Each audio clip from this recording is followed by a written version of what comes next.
Hoy estoy súper contento porque tengo conmigo a una estrella de la radio, líder sin discusión. Es referencia en un montón de temas de misterio, de política, de geopolítica, de enigmas. Y tengo el honor de que sea amigo mío. Con todos ustedes, Bruno Cardeñosa. Muchas gracias. Bienvenido, Bruno. Bienvenido, muchas gracias por invitarme y el honor es mío de estar aquí contigo y el placer de tenerte como amigo es mío de tenerte a ti como amigo.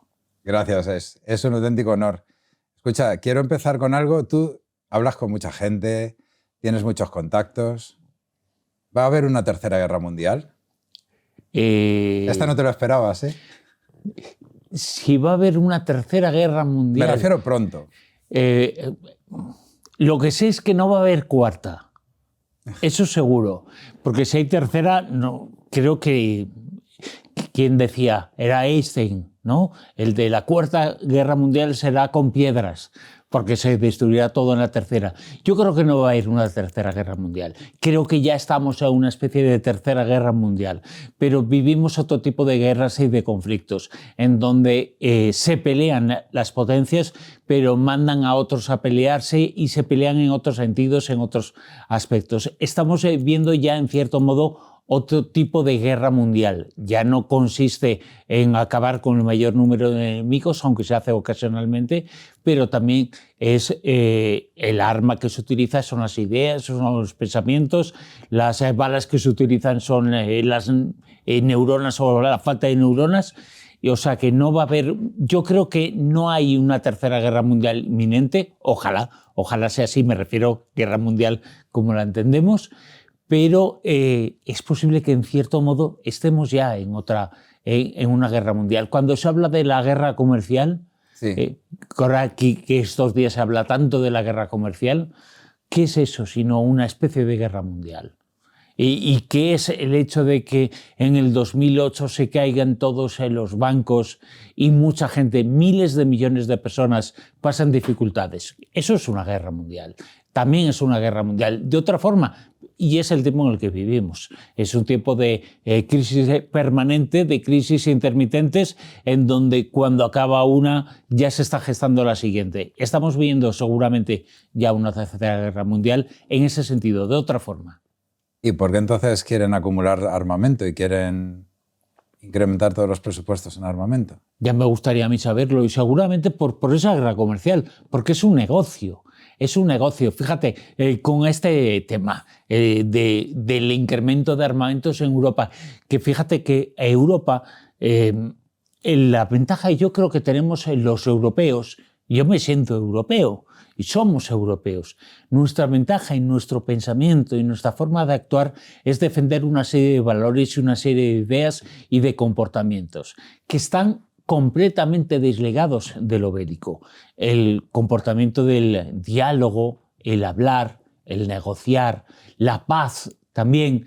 Y esos valores que tenemos los europeos no se están poniendo en juego en todo esto. Se está queriendo combatir a Estados Unidos con más armamento, teniendo mejor ejército para defendernos. No, para defendernos de Estados Unidos tenemos que usar unas herramientas en las que seamos mejores que Estados Unidos. Y las herramientas esas son el verbo, el diálogo y la paz también. Y no armarse más, porque para armarse más tenemos que comprar armas y aviones que no los vamos a comprar en otro país, otras industrias que no sean norteamericanas. Explícame la guerra de la posverdad. La guerra de la posverdad es, por ejemplo, el convencer a la gente, un gobierno de izquierdas como es el español, como se supone que es el español, coge determinadas ideas de ese estilo. Y esa es una idea que está en todo el mundo, no está en nuestro país, está en todo el mundo. Que los inmigrantes están relacionados con la inseguridad y que lo que pasa ahora no pasaba antes, que hay mucha más inseguridad, que el mundo con la que está cayendo, no está cayendo en el mundo ninguna más que hace 20, hace 30 años o hace 10. El mundo está incluso un poquito mejor y un poquito más seguro.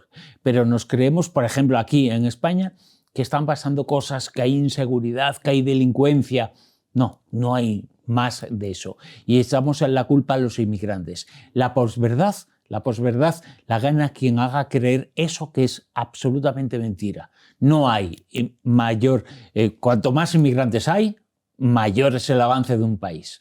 Eso porque un inmigrante de Ruanda no viene a España si no trabaja aquí. O sea, no viene a un país pobre. Nosotros no inmigramos a Ruanda porque no hay trabajo allí. O sea, se va donde hay trabajo y donde económicamente el sitio está bien. ¿Que hay algunos malos? Por supuesto, como en todos los sitios. Aquí también. Pero los ladrones aquí roban carteras a algunos y otros roban hipotecas. Viene a ser exactamente lo mismo, pero cada uno lo hace en su entorno.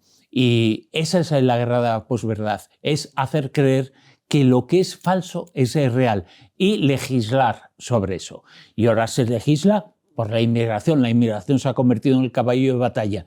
La inmigración en los húngaros, Hungría, está aprobando una serie de leyes anti-inmigración y anti-libertad sexual, que también en Polonia se está haciendo, en Italia se ha hecho, pero sobre mentiras. La posverdad es esa, es mentir y hacer convencer de que esa mentira hay que apoyarla porque hay que defenderse de un enemigo que nadie ve y que no existe. Me has dejado pensando, claro. Sí, pero es que luego esa guerra de la posverdad está en tantas cosas. Fíjate, que estoy escribiendo un libro sobre la posverdad, ¿no? Ah, vale. O sea, que me sé mucho sobre la posverdad. Estoy escribiendo un libro sobre la posverdad desde el año pasado. Verdaderamente va a ser largo. Dime otro ejemplo de la posverdad. Por ejemplo, hubo una encuesta que efectuaron varios grupos de sociólogos, las han efectuado en nuestro país. Hablo de creencias que tenemos en nosotros. Por ejemplo, entre hombres y mujeres se hacía la encuesta y muchos hombres daba el resultado, creo que era una encuesta del CIS, del 44% de los hombres llegaban a pensar que tanto se había desarrollado los derechos de la mujer que casi eran los hombres los que estaban siendo perjudicados por las leyes y los que estaban en una condición de inferioridad. Eso científicamente es absolutamente falso. Rotundamente falso, no merece la pena argumentarlo. Pero es una creencia que está en el 44%. Que sí merece la pena argumentarlo. ¿Por qué merece la pena argumentarlo? ¿Tú te cambiarías por una mujer? A ver, yo no me cambiaría por una mujer laboral. Ni por nadie. No, pero ¿tú crees que tendrías más derechos con una mujer? Siendo mujer. A ver, es que yo no... ¿Tu podcast lo vería la misma gente? ¿Conseguiría el mismo apoyo? Si yo fuera mujer, el podcast lo vería la misma gente, totalmente. No. ¿Tú crees que no? No. ¿Y por qué? Porque el hombre tiene más oportunidades laborales que la mujer, que la gente busque los podcasts que existen en nuestro país. ¿Quién lo presenta? Fundamentalmente, hombres. Vivimos en una sociedad absolutamente patriarcal. Pero los podcasts van por audiencia. Sí, por audiencia. ¿Pero tú crees que la sociedad no ve los podcasts de mujeres? Ve menos los podcasts de mujeres. Pero las mujeres tampoco. Las mujeres tampoco. Las mujeres ven los podcasts de mujeres y de hombres, pero estamos hablando de quiénes lo hacen. El mundo, la sociedad, las empresas, ¿cuántas directivas en el IBEX 35 existen en nuestro país? ¿Un 10%? ¿Un 20%? Y son el 50% de la población.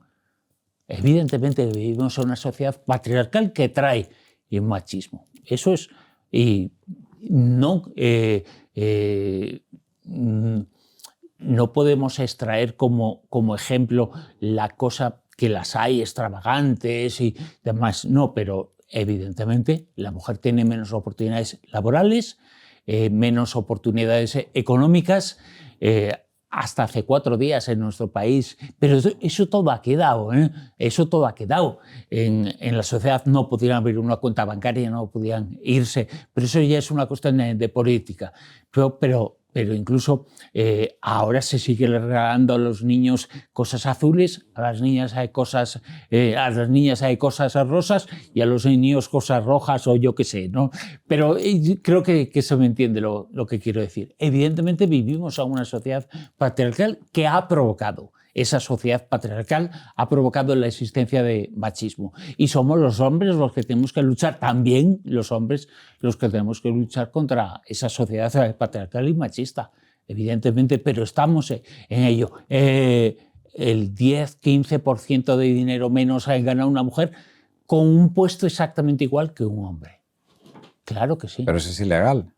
Es ilegal, pero pasa. Es ilegal es decir, las empresas públicas están obligadas a la discriminación positiva, que haya un 50%, una más, pero eso son algunas empresas, no son las empresas privadas, que es el 90% del capital de un país. La empresa que genera la luz, la que sea, hay unas cuantas.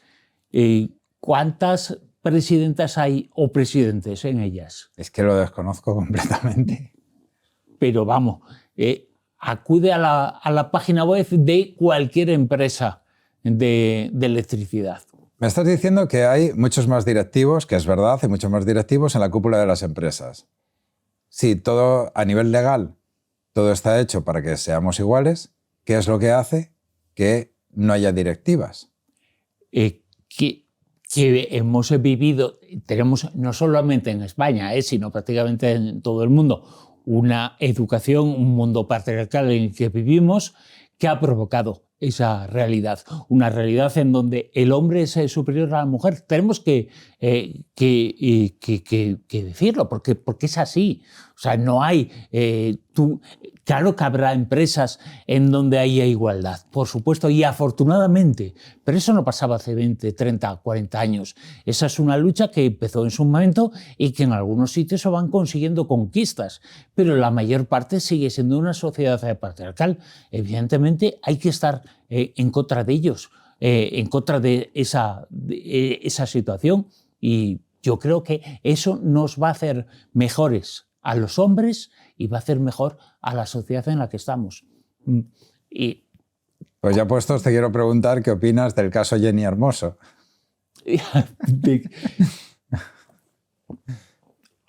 ¿Qué opino del caso de Jenny Hermoso? Pero que evidentemente hay dos perspectivas. La perspectiva de que es un abuso de autoridad. Lo que hizo este señor es un abuso de autoridad, evidentemente. Que no hubiera hecho nunca una presidenta de la federación con un trabajador y con un futbolista de la selección española. No hubiera pasado al revés. Es un abuso de autoridad y como tal tiene que juzgarse, no por el hecho, evidentemente no es el de la manada, pero querer hacer equivaler eso a eso ese no es el camino. Nadie lo ha dicho, pero evidentemente es un abuso de la autoridad y es un abuso del hombre sobre la mujer. Y claro que hay cosas más graves y peores a nivel físico, por desgracia las hay, ¿no? Pero evidentemente es un abuso de autoridad que nunca hubiera pasado al revés. Nunca hubiera cogido una... Bueno, no habría una presidenta de la federación, pero la presidenta de la federación no hubiera dado un pico, un beso, no hubiera robado un beso a un jugador de la selección española masculina de fútbol. Eso no hubiera pasado al revés. Y eso es lo que opino, que es condenable, sí, es condenable, ha sido condenado por tal. No es una condena terrible de cárcel, porque hay cosas mucho peores, evidentemente, en ese mundo. Pero a mí me parece que como abuso de autoridad y abuso de autoridad patriarcal y machista, pues está bien que se le condene, sobre todo por todas las presiones que hubo después y que sabemos que hubo después. Y la condena y la sentencia me parece bastante digna en el sentido de que reconocía ese abuso. Igual la pena no ha sido la que esperaban unos, pero el texto... Pero tampoco le vas a meter en la cárcel, ¿no? Claro. Igual lo comparas con la manada, evidentemente, que es mucho peor lo otro. Pero es que claro, no hay punto de comparación. Claro. Y el problema de comparar ambas cosas, claro que no se pueden comparar ambas cosas, nadie las compara, pero ese tipo de abuso de autoridad es un abuso de autoridad, es que no hubiera pasado al revés. Yo no me imagino a, no sé, pues eso, digo, a la presidenta de la federación. Primero que haya una presidenta, que en la Federación de Fútbol me parece bastante complicada. Antes la habrá en otros deportes y después en la de fútbol. Pero sería un buen ejemplo que hubiera una mujer al frente de la Federación Española de Fútbol. Estoy seguro que no existiría un caso lleno hermoso. Seguro. Lleno hermoso. Seguro que no existía, ¿no? Bueno, que quiero hablar de otros temas también, que es que... De lo que quieras. A mí, cuando yo veo La Rosa de los Vientos, ¿cuánto? Llevas ya más de 20... Llevas 20 años o más en La Rosa de los Vientos. El programa lleva más. El programa no, lleva, digo tú. Yo llevo desde el 2007, con lo cual casi 20 años. En La Rosa de los Vientos el programa lleva 25 años. 25, que son 26, porque hubo un año que no hubo programa, entonces ese se cuenta o no se cuenta, no lo sabemos, pero ahí está, más de un cuarto de siglo de programa de radio, que se dice pronto, empezó en el siglo pasado. O sea, decir eso, pero que no es tanto, pero empezó en el siglo pasado y yo llevo casi 20 años en el programa. O sea, en el programa no, llevo prácticamente todos menos uno, pero presentando el programa y dirigiéndolo 18 años, que se dice pronto, media vida. Media vida laboral es prácticamente media vida. Y sigue siendo líder en las noches del fin de semana. Con un éxito tremendo. Yo soy fan, tú lo sabes, desde hace muchos años. Y nosotros fan tuyo, lo sabes también. Pero yo más. Y o sea, a mí La Rosa de los Vientos siempre me ha encantado por los temas que se tocan, que es súper entretenido. Bueno, y ciertos temas que los intentamos tocar con cierta rigurosidad. No caemos en mitos, no caemos en folclore, no caemos en ser unos frikis del mundo del misterio, cuando se toca el mundo del misterio. Y yo creo que eso, con el paso del tiempo, igual no te hace tocar el pico y en la cumbre de la montaña, pero estar siempre en la sierra. Y eso, gracias a esa forma de enfocar el programa, hemos estado durante durante más de un cuarto de siglo. Ahí, subiendo, bajando, unos días con más audiencia, otras épocas hay con menos audiencia. No es como la tele, que hay audiencias, hay datos prácticamente a diario, aquí hay cada 3 meses, y ha ido muy bien de audiencia en comparación con otros espacios de la casa, viendo, bueno, más arriba, más abajo, siempre en un puesto muy digno y con un porcentaje de la audiencia. Hay quien no sale como en la televisión, pero se puede calcular bastante alto, bastante bien. Y gracias a eso, y gracias al apoyo de la gente, estamos donde estamos. Gracias al apoyo de la gente hemos cumplido algo más de un cuarto de siglo. La Rosa de los Vientos es una institución ya. Tiene una legión de fans que lo escuchan tanto trasnochando como en podcast ahora, que... sí. Gracias a esa gente estamos en donde estamos. Yo no me doy cuenta de eso. Yo creo que también es una cosa buena. Es decir, que quien hace el programa, somos mucha gente, pero quienes estamos participando en el programa no tenemos el contexto o la creencia de que somos la leche, sino que pues somos unos trabajadores que intentamos hacer las cosas bien y estudiamos y pensamos en cada tema, cada uno con sus principios, con sus ideas. Este es bueno para la audiencia. Y todo ese pensamiento lo tenemos. Pero ese pensamiento, esa forma de ser y esa discusión, entre comillas, sobre los temas o sobre la conveniencia de los temas, yo creo que eso es lo que nos hace estar donde estamos.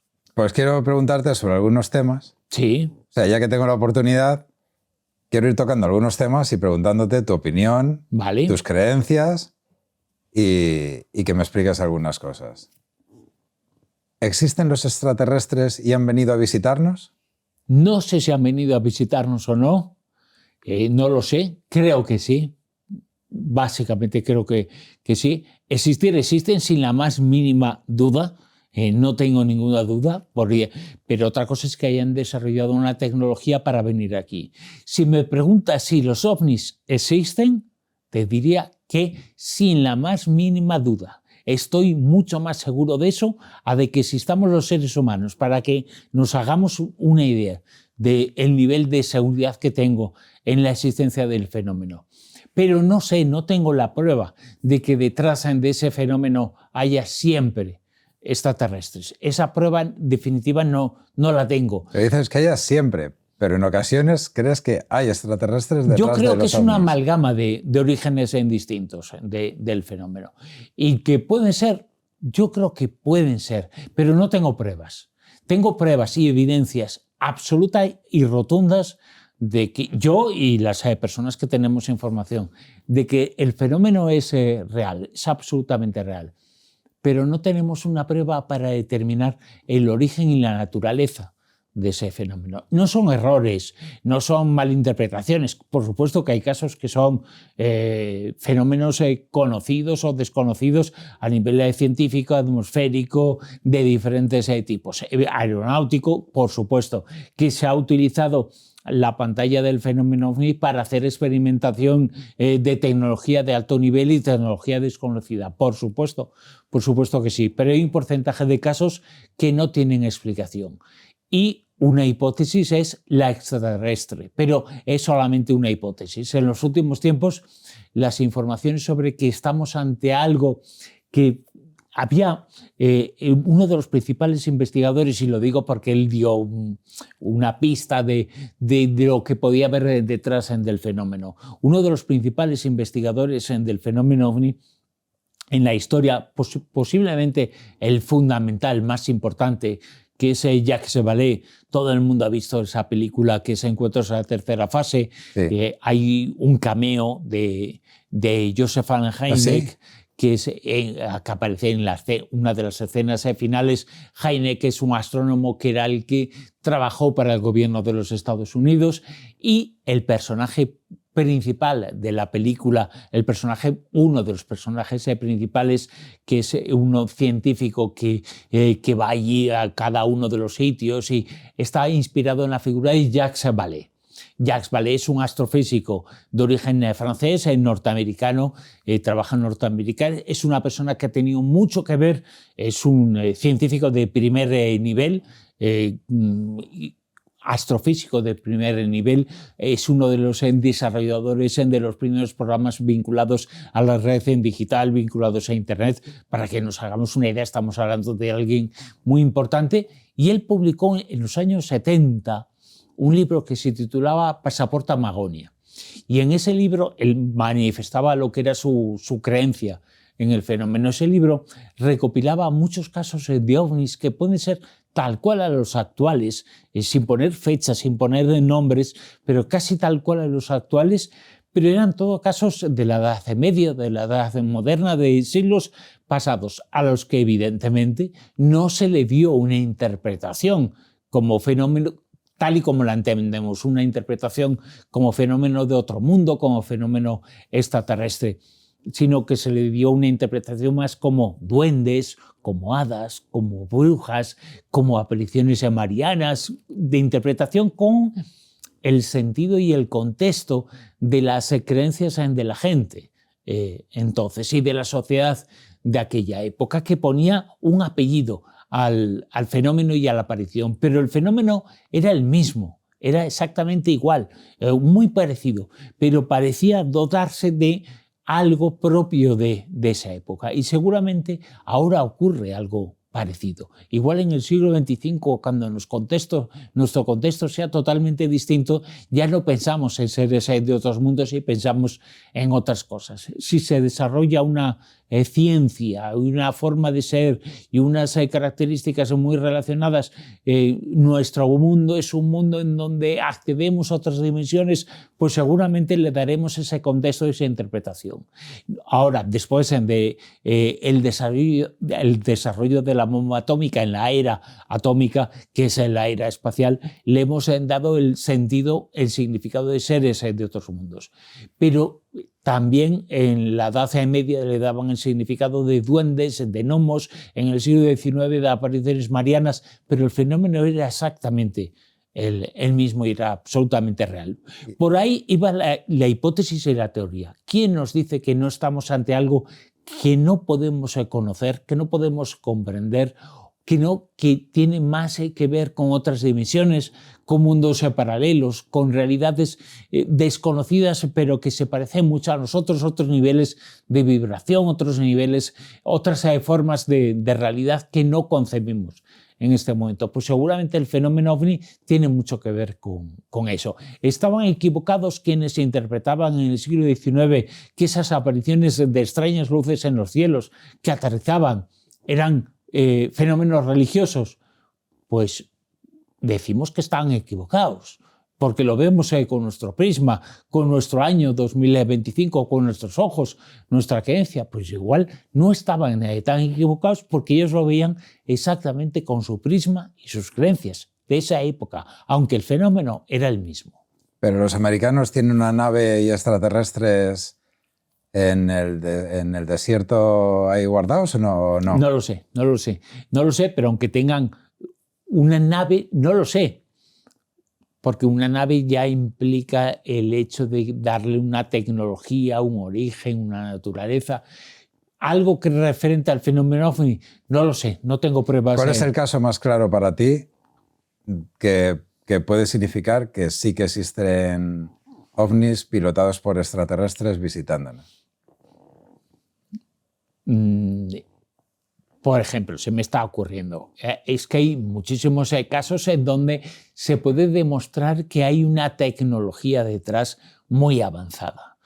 Por ejemplo, en el norte de la península detectado en radar, con lo cual tenía una corporeidad física, no era un fenómeno mental, era un fenómeno físico. Aquí en España. Sí, en el norte de la península, muy cerquita de los Pirineos, se detecta en radar una serie de objetos, un objeto triangular de grandes dimensiones y que se movía a una velocidad imposible para ningún avión nuestro. Bueno, pues ese caso demuestra que estamos ante por lo menos una tecnología desconocida. U otro caso, en la base aérea de Zaragoza, el director de la base aérea de Zaragoza, antes de ser el director, se encontró con un artefacto en forma de huevo, realmente muy poco aerodinámico, pero así era lo que... ¿Volando? Volando. Bueno, un huevo es bastante aerodinámico. Sí, pero un huevo con una capucha encima completamente plana, no era muy aerodinámico el objeto,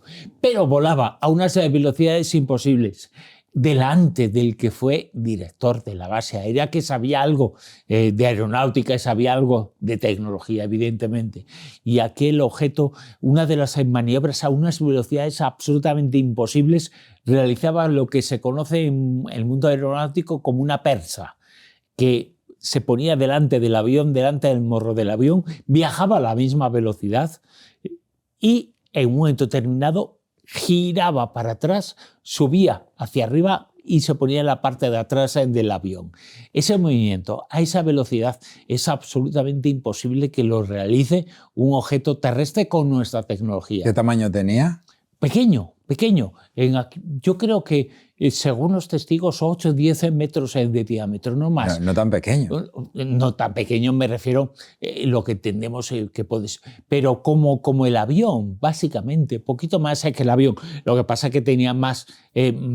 ocupaba más que el avión porque era sólido, era ese huevo, pero de tamaño de lado a lado no era más que el avión, era incluso menos, pero a una velocidad extraordinaria. Hacía eso casi en un abrir y cerrar de ojos, ponerse por delante, que mantener la distancia y viajar a la misma velocidad que tu objetivo es bastante complicado. Y hacer esa percha hacia atrás, la imagen que tenemos de una percha nuestra, pues exactamente a la parte de arriba de la percha, y se colocaba por la parte de atrás. Ese tipo de casos hay más. ¿Cuánto tiempo duró eso? Bastante. Yo no recuerdo exactamente, pero... ¿No llegaron a hacerle ninguna foto ni nada? No llegaron. Que yo sepa, no llegaron. Pero en ese caso en concreto, que es uno de los clásicos de la historia del fenómeno OVNI en nuestro país, era más o menos un episodio en donde se utilizaban aviones de la base aérea de Zaragoza, en concreto y más aviones, pero tenía como objetivo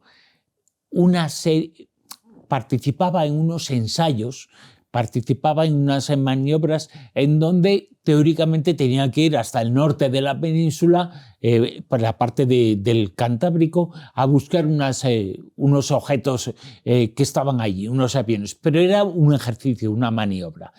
Con lo cual, en un momento determinado, cuando les dicen por cascos a los pilotos, porque era un avión, era un biplaza, cuando le dicen tenemos algo aquí en la pantalla de radar, pensaban que era el ejercicio, evidentemente.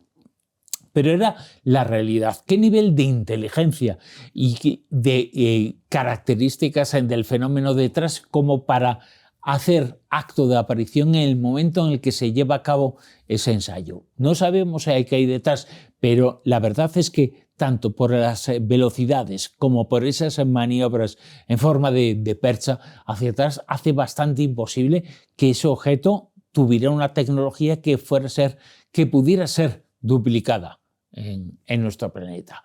¿Qué es imposible? Pues seguramente estamos muy por detrás de lo que ahora mismo la tecnología es capaz de hacer. La tecnología conocida no lo puede hacer. En el futuro no sé si lo podremos hacer.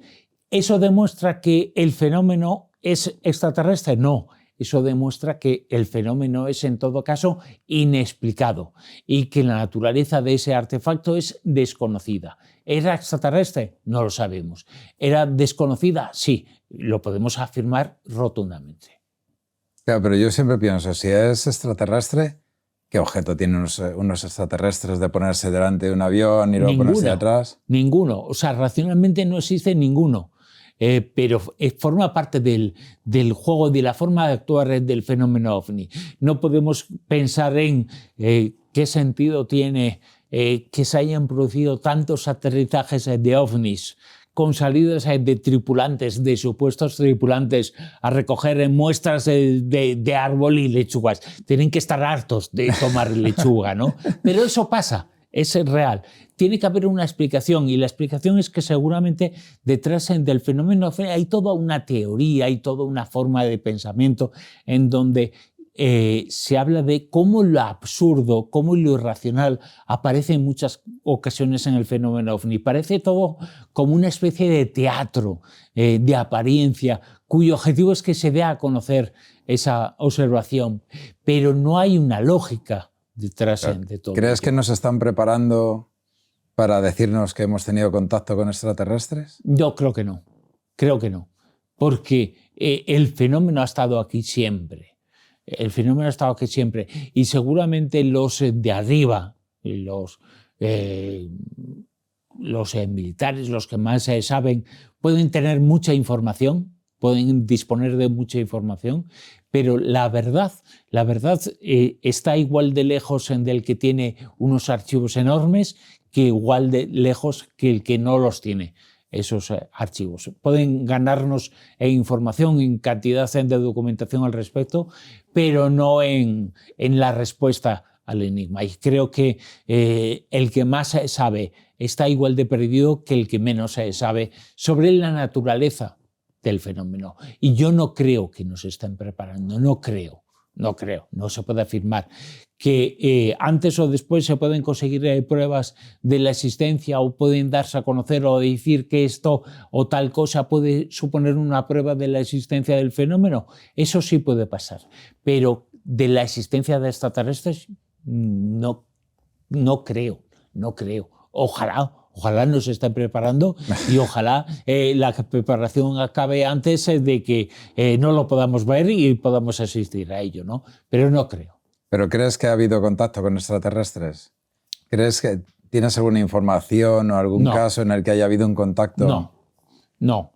Contacto en el cual se pasa una serie de informaciones, una serie de documentaciones de algo que es desconocido, yo creo que no. ¿Y un encuentro con un extraterrestre? ¿Un encuentro con un humanoide, con un presunto tripulante? Sí, por supuesto que ha habido.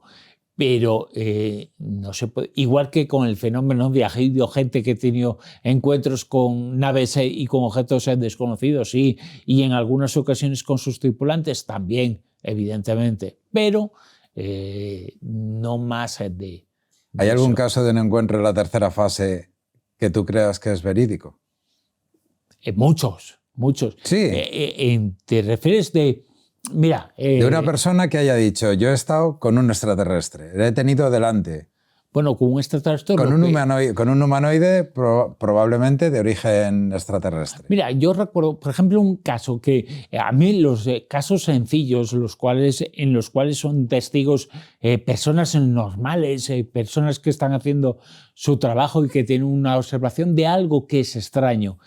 Había un caso en un pueblecito de Huesca, que me viene ahora a la mente, que localicé a los testigos y los testimonios, y en el caso no había ovni tal y como entendemos el ovni, pero lo que había eran dos seres de casi 2 metros de altura, un hombre y una mujer, aparentemente, que iban en una especie, si pusiéramos un paraguas al revés, más o menos, ¿no? Sí.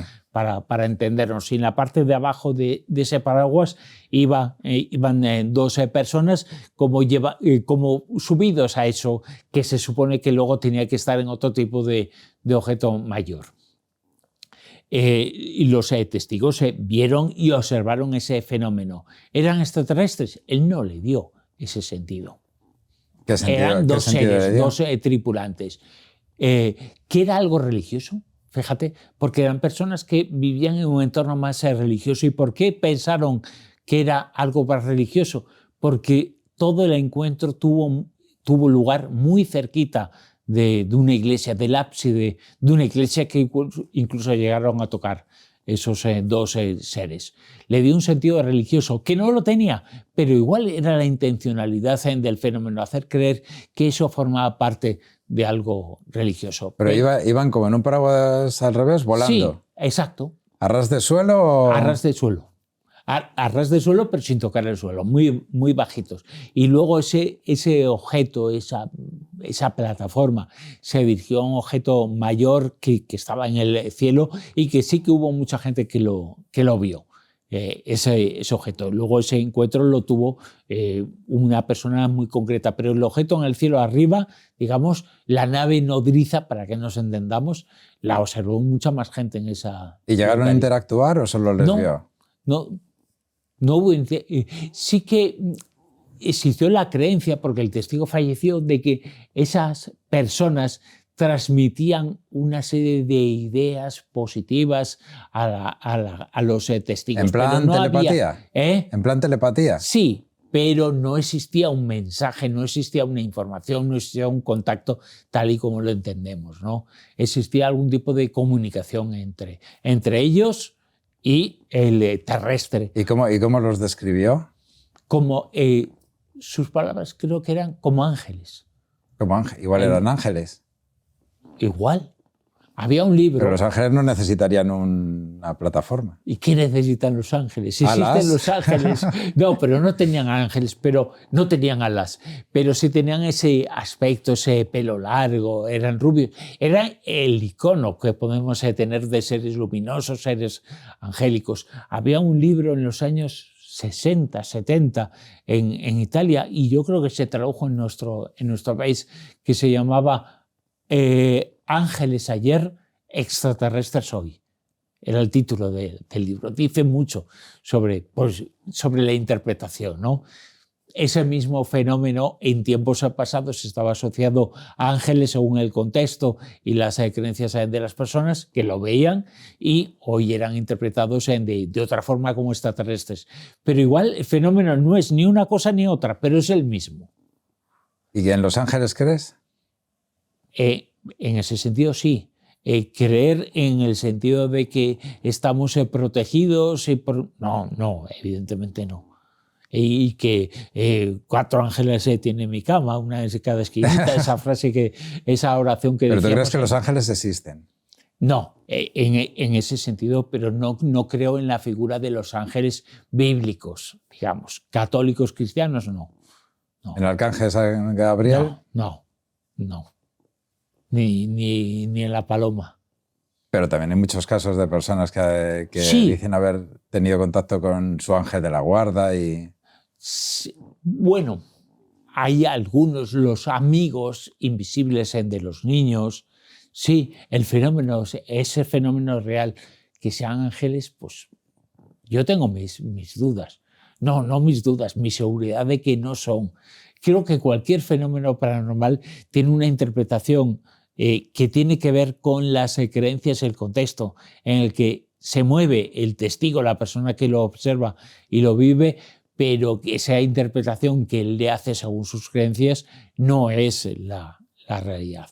No creo que nadie tenga contacto con ángeles de la guarda, no, o de la guardia, o como se diga, no creo, pero no lo puedo negar. Es decir, no me siento en la capacidad de negar eso, que para algunos es verdad absoluta, perfecto, pero no creo que nadie tenga contacto con ángeles ni con nada parecido. ¿Y cuál es el caso paranormal que te ha hecho creer en lo paranormal?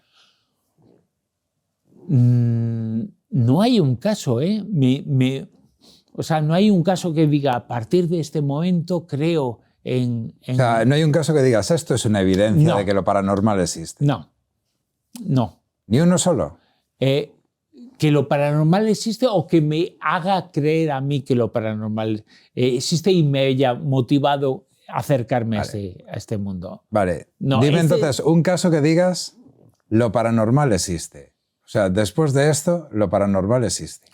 Ostras, es que no te sé decir, te cito algunos del fenómeno OVNI, que es lo que más me interesa, pero un caso en concreto, es decir, un caso de poltergeist. ¿Un caso de poltergeist, un caso de levitación o cosas de estas? Es decir, casos de poltergeist, claro que se producen casos de poltergeist, que son paranormales. ¿Qué es algo paranormal, no? Yo no tengo un caso, un episodio, hay muchísimos en donde diga, este es el definitivo y no hay más que este. El caso Vallecas, en el que, pues sí, es a irnos de aquí, de la península, en donde varios policías se vieron o sintieron algo extraño y aparecieron una serie de restos. Que se abrían y cerraban puertas de la casa, de dejaron armarios. constancia en el escrito. Sí, certifica que el fenómeno es real, pero nada más. No es el caso definitivo. No creo que exista el caso definitivo saliéndonos del fenómeno OVNI, que es lo que a mí me ha interesado más siempre. Pero no creo que haya uno en donde diga, a partir de aquí ya no necesito saber más, porque ya esto es la verdad. Yo ese caso no lo tengo, no lo conozco. ¿En los espíritus crees? No. En los espíritus entendidos por el alma de los muertos, el alma de las personas fallecidas, que no, en eso no.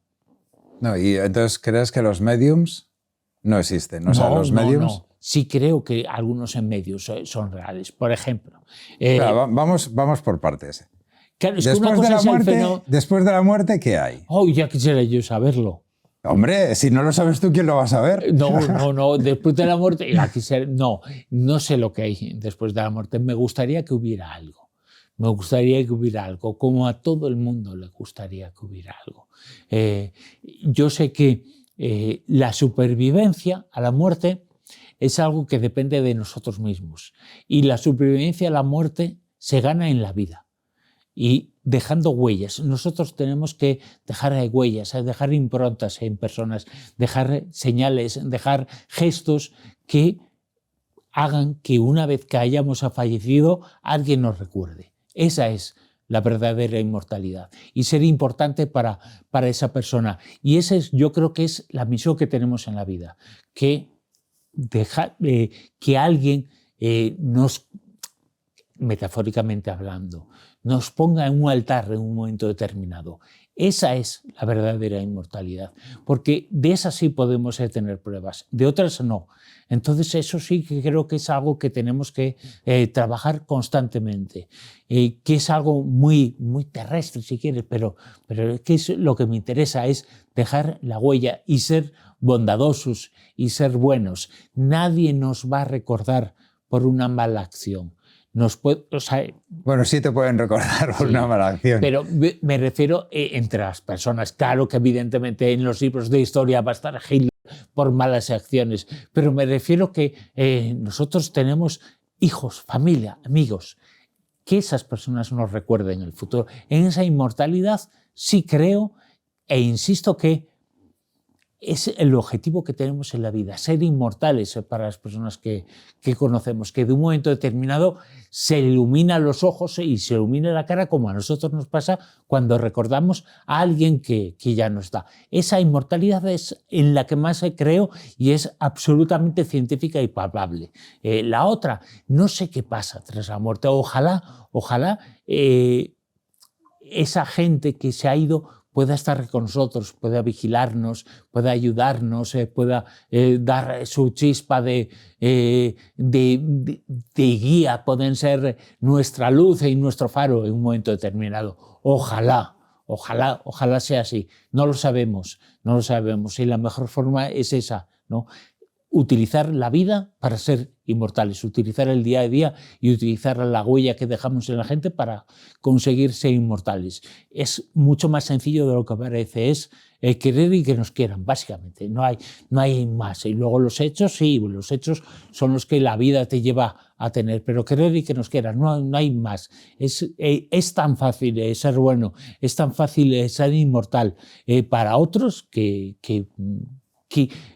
nuestras familias, hay gente de nuestras familias que es inmortal, pues sí, afortunadamente podemos distinguir en quién no es inmortal para nosotros y quién es mortal. En nuestra propia vida lo podemos tener y que no nos toquen a las personas que han formado parte de nuestro entorno, porque nos han ayudado a ser lo que somos. Igual que nos han ayudado otros a ser lo que somos, ayudemos a otros a ser en el futuro lo que somos. Yo sí que creo en ese tipo de inmortalidad. Que hay algo después de la vida, ya te digo que ojalá, no tengo la prueba. Sí que he conocido, por ejemplo, hablando de medios, ¿no? He conocido casos. A mí me han llamado la atención algunos tipos de medios, pero por ejemplo mucho los psicopictóricos. Los psicopictóricos, que es como se denomina dentro de...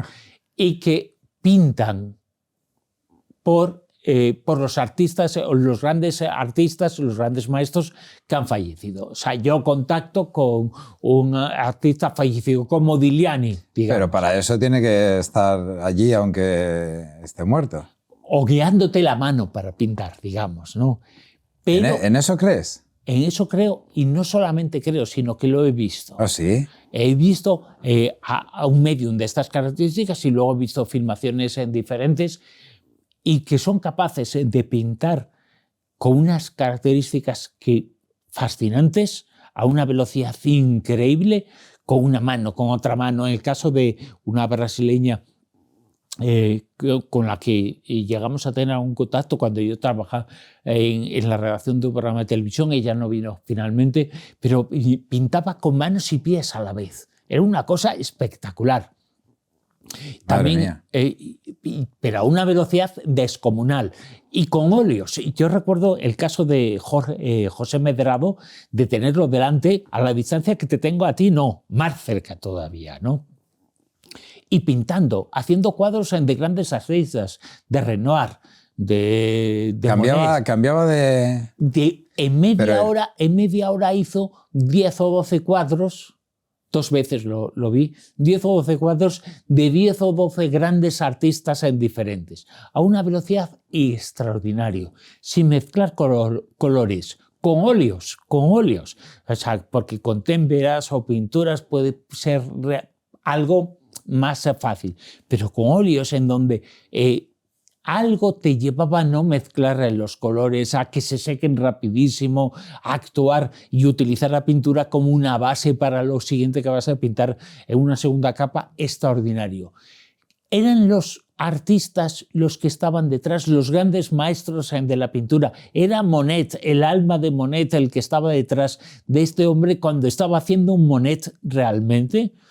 Pues no lo sé, tengo mis dudas. ¿Que el fenómeno es extraño? No tengo ninguna duda. Es más, él firmaba los cuadros, Monet, y firmaba y ponía Monet, como firmara Monet, ¿no? Y luego un grafólogo no era capaz de distinguir la firma de uno y de otro. No era capaz, porque había algo que le hacía hacerlo muy parecido, como si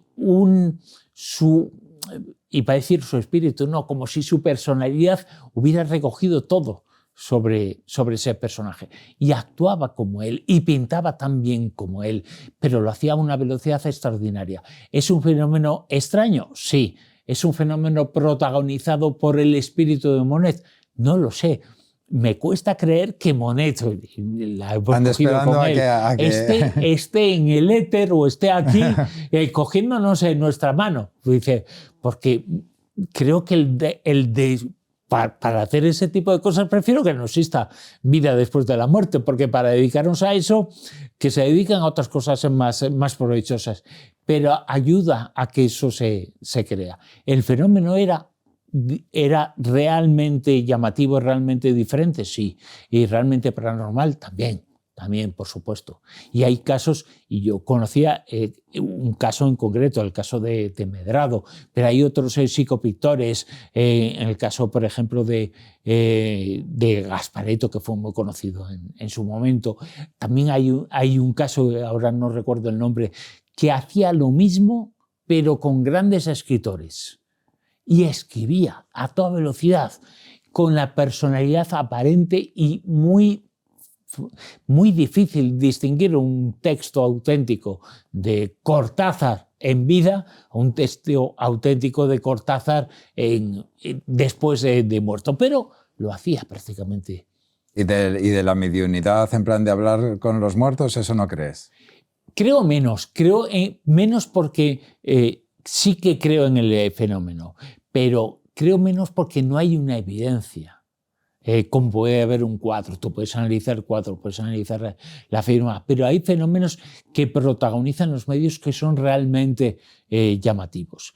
Pero todos los medios tienen que tener, porque si no son personajes, hubo una época a fines del siglo XIX y en el XX en donde se convirtieron en personajes de circo porque este habla a través de los muertos, pero ¿qué significa eso, no? Los personajes que se han dado mucho, ¿no? Incluso que se dan a día de hoy, que son capaces de decir, de contactar con los muertos y decir cosas a las personas que están en una sala, a ti te ha pasado esto, a ti te ha pasado lo otro, me lo ha dicho tu tío, tu primo.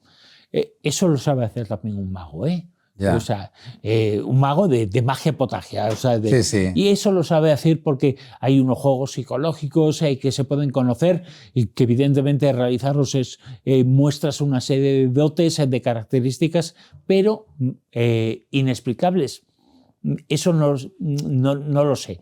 Eso lo puede hacer un mago, como digo, pero un mago lo que no puede hacer es un cuadro de Picasso, por ejemplo, y que parezca de Picasso, y que alguien especialista en Picasso no sea capaz de distinguir el verdadero del auténtico, salvo que se fija en una serie de detalles, pero de primeras no sabe distinguirlo. Y eso sí pasa en los psicopictores. ¿Y en la reencarnación crees? No.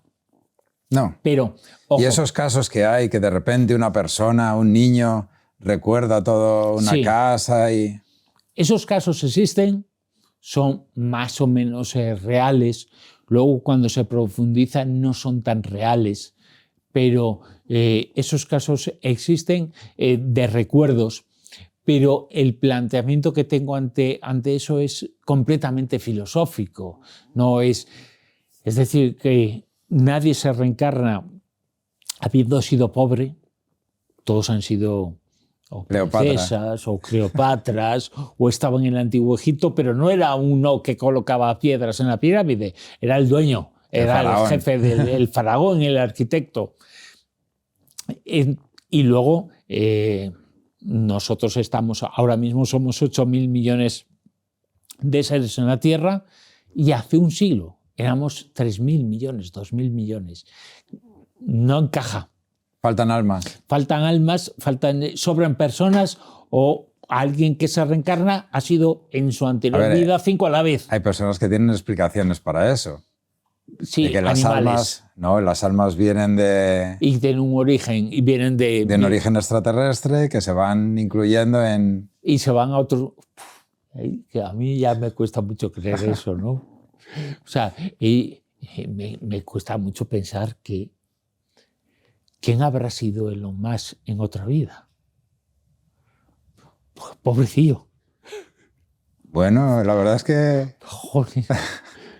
Ser Elon Musk tiene sus ventajas y sus inconvenientes. Sí, pero si lo tiene hoy día, imagínate ayer. Y como siga teniendo hijos, tampoco va a haber almas para reencarnarse. No, pero creo que ha organizado, eso lo sabes, lo de las casas. Ah, sí, una que ha comprado una serie de mansiones así en círculo. Para su mujer y sus hijos. Sus mujeres. Va poniendo a sus exmujeres, las va poniendo en esas casas, criando a los niños para tener el... Y este hombre es el que manda en el mundo. O uno de los que mandan. Joder. ¿Tú crees que manda Elon Musk? Manda bastante, ¿eh? Manda bastante. Manda bastante, me refiero... Sí, manda bastante. Es el hombre más rico, no del mundo, que eso lo sabemos, sino de la historia de la humanidad, que se dice bien pronto. Es decir, fíjate si manda que está... en la democracia más grande del mundo, con el segundo puesto más importante del poder, sin haber pasado por elecciones. ¿Cómo no va a mandar? Claro que manda. Manda mucho. Manda mucho. ¿Tú crees que tiene que ver con el resultado de las elecciones allí y todo eso? Yo no creo que haya sido un resultado falso, ni estas ni ninguna otras. Evidentemente, en la utilización de ciertas informaciones y ciertas cosas que se pueden utilizar con el poder económico, el poder tecnológico, y de hacernos creer determinadas cosas, claro que tiene que ver, pero no tiene otro poder más que el del dinero, que evidentemente, y hemos puesto a Elon Musk como un ejemplo, ¿no? Porque es un ejemplo válido, científicamente comprobable del poder que tiene, ¿no? Pero el mundo en el que estamos, fíjate, es un mundo en donde él, cada día que pasa es más rico. Cada día que pasa es más rico. Es más, lo que tiene ayer y respecto a lo que tiene hoy nos haría vivir a ti y a mí varias vidas en un solo día. Y sin embargo, todas sus acciones, desde que están al poder, van bajando. ¿A qué se debe esto? Porque... Dímelo. No sé a qué se debe a que el poder económico es tan grande que en un momento determinado trasciende absolutamente todo. Él tiene cada vez mayor apoyo porque está en un gobierno en el que no ha sido elegido, pero decide sobre la vida y el futuro de ese gobierno. No sé cuál es su secreto. Bueno, sí lo sé. Dinero, tener mucho dinero y convertir ese dinero se convierte en poder. Y ese poder trasciende absolutamente a todo tipo de normas. Pero estamos hablando de un caso que afortunadamente no es general, es un caso único, ¿no? ¿Te cambiarías por Elon Musk? ¡Hey! ¿Qué haces que no estás suscrito? Suscríbete y además nos puedes seguir en Instagram, TikTok, Spotify e iVoox. Y dame un like en este vídeo y en los otros. La respuesta fácil es que sí, a nivel económico es que sí, ¿no? Evidentemente. A nivel económico, ¿quién no se cambiaría por Elon Musk? ¿Quién no se cambiaría? Pues, pero me refiero a todos los niveles. No, pero no. No envidio nada su poder, su entorno, su tipo de vida. No me parece una persona brillante, me parece una persona poderosa. ¿No te parece brillante? No, para nada. Pues está... De hecho, yo en la radio, que no sé si se puede decir o no, yo en la radio le puse un mote, pero se lo puse mucho antes de ser tan poderoso como ahora, ¿no? Se decía, pues Elon Musk no sé qué, voy a leer una noticia que pone Elon el melón no sé qué, y se le quedó y ha tenido mucha influencia. ¿Elon el melón? Sí. Pues, ¿Te van a bloquear en Twitter? Sí, bueno, ya... sí, es más, fíjate si tiene poder que hasta le ha cambiado el nombre. O sea, pero, eso en X, perdón. Sí, por eso. Pero aún así el poder es limitado porque la gente lo sigue llamando Twitter. Y eso significa que somos dueños también de cosas. La gente no le llama X. Hay que decir, X, la antiguamente conocida como Twitter, una porra antiguamente, la conocida como Twitter. Sí. Tú no dices, me ha abierto una cuenta, un perfil en X. No, dices en Twitter. y ya no se llama Twitter. Y sin embargo, eso quiere decir que afortunadamente todavía las personas no tienen un 100% de poder, pero no me cambiaría por él. No me parece una persona brillante. ¿Pero no, te gusta la tecnología? Es claro que me gusta. Es decir, no soy ¿Cómo ves la inteligencia artificial? ¿Dónde se habla tanto de eso? ¿Dónde crees que nos va a llevar? Pues yo creo que nos va a llevar a cosas muy buenas.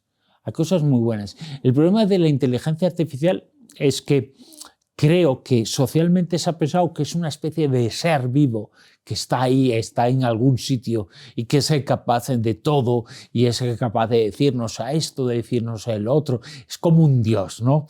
Y pensamos, y eso es una parte de la inteligencia artificial, que es el chat GPT, que le hemos dado contextual, lo hemos convertido en un ser físico, en una especie de dios, pero la inteligencia artificial, esa es la parte de juego, la parte comercial de la inteligencia artificial.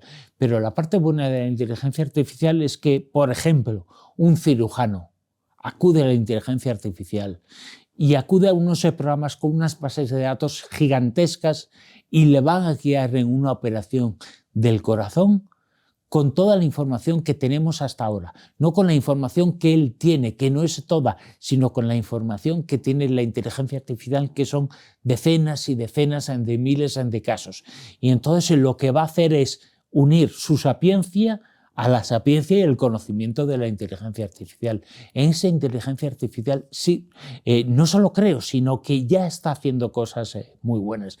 Yo creo en la inteligencia artificial para que en las grandes ciudades, por ejemplo, ya hay programas, se diga, estos semáforos tienen que pasar al verde, tienen que pasar al rojo, aquí hay que hacer parques, aquí no hay que hacer parques, aquí hay que hacer esto, lo otro, hay que fortalecer los empleos y los trabajos de este tipo. Ese tipo de inteligencia artificial creo que nos va a auxiliar mucho, nos está auxiliando mucho.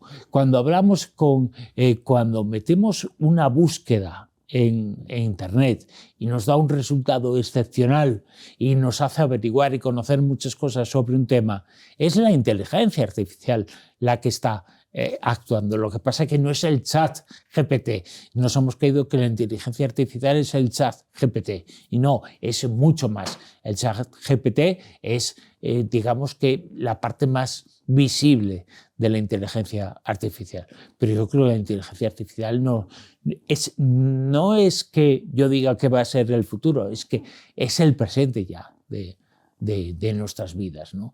¿Qué mejor inteligencia? O sea, por ejemplo, que con todas las bases de datos por inteligencia artificial nos hacen unos análisis, yo qué sé, de los pelos y tiene una base de datos y dice ciertos pelos y ciertos cabellos y con esa base de datos tienes que revisarte. Gracias a la inteligencia artificial se puede hacer eso, no con pelos, sino con otras cosas sí, que no digo, pero nos ayuda. Y ese tipo de ayudas... Luego hay otras... Y con la capacidad de abstracción que están logrando que tenga, claro, llegará un momento en que investigará ella misma. exacto, y encontrará curaciones a enfermedades. porque la hemos entrenado para tener personalidad propia. Y entonces esa personalidad propia lleva a tener su iniciativa. En el fondo, nuestro cerebro no deja de funcionar como un gran ordenador.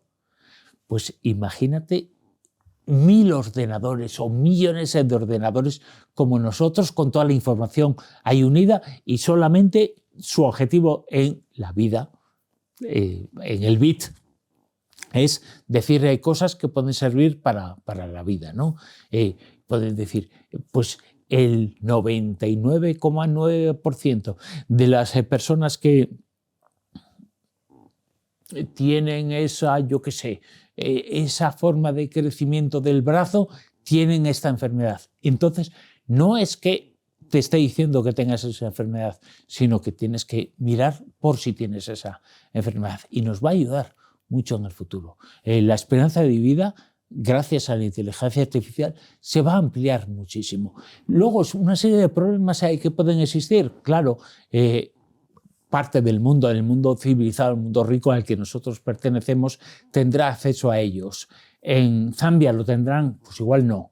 Entonces el muro y la diferencia entre ricos y pobres se va a hacer mayor. Pero ese es un problema social, no es un problema tecnológico, evidentemente. La tecnología está para ayudarnos y ojalá también esté para ayudar a esos pobres, para ayudar a hacer mejor su vida, que también utilicemos la inteligencia artificial para hacerse parecer y tener cosas parecidas el de arriba al de abajo y no para separarnos más del rico del pobre.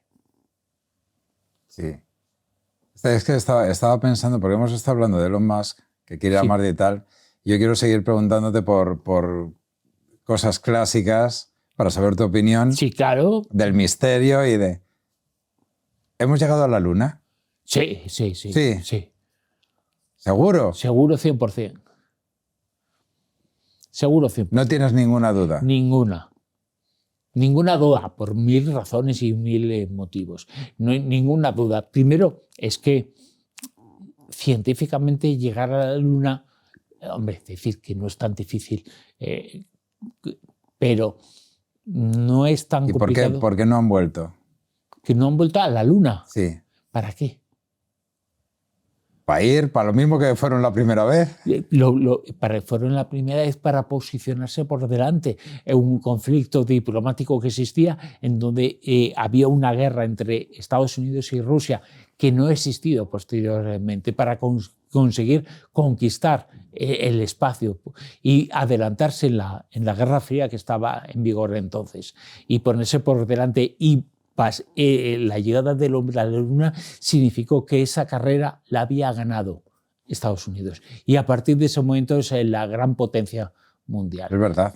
O sea, y porque Kennedy, que fue el que dijo, vamos a invertir todo lo que sea, y quería descubrir cosas fantásticas en la Luna, no, quería adelantarse al rival, porque él venía, cuando hizo eso, venía del conflicto de Bahía Cochinos, entonces había que conseguir ser en algo claramente superior, en la mayor conquista que puede hacer el hombre en toda su historia, claramente superior al rival. El rival era, en ese momento, la URSS.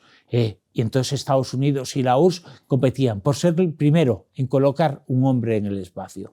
En el espacio no, porque eso fue Rusia, que fue el primero que colocó un hombre en el espacio. Gagarin entonces quiso adelantar Estados Unidos, y puso dinero, invirtió mucho dinero, mucha sapiencia, mucho saber, mucho científico, incluso algunos traídos desde la Alemania. Puso ahí al servicio de ese objetivo a prácticamente medio mundo científico, y lo consiguieron y lo retransmitieron. Las retransmisiones eran desde allí. Hay piedras lunares que se trajeron, piedras con una composición que cualquiera de nosotros se podría analizar y que solamente puede existir igual en la Luna. Claro que fuimos a la Luna.